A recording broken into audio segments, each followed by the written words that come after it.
شادی وصل پس از سوگ فراق است امروز، بزم عیش است و نگارم به وفاق است امروز.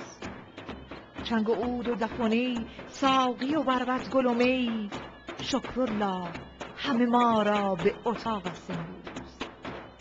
یاد نارم دگر از تلخی هجران همه عمر، بس که شیرینی وصلم به مذاق است امروز.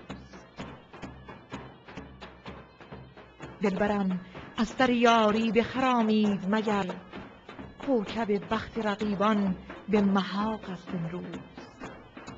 برخلاف روش خویش فلک مستوره، با منش صلح و به اغیار نفاق است امروز.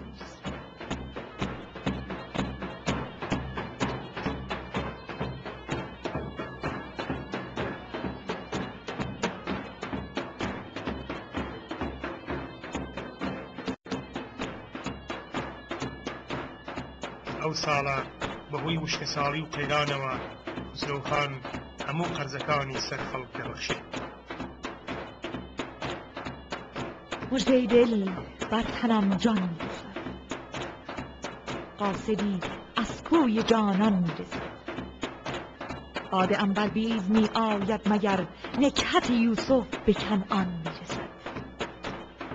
منت ایزد را که شب‌های فراق، دم به دم اینک به پایان می‌رسد. شد داغ از مرهم وصل تو به، درد هجران هم به درمان می‌رسد.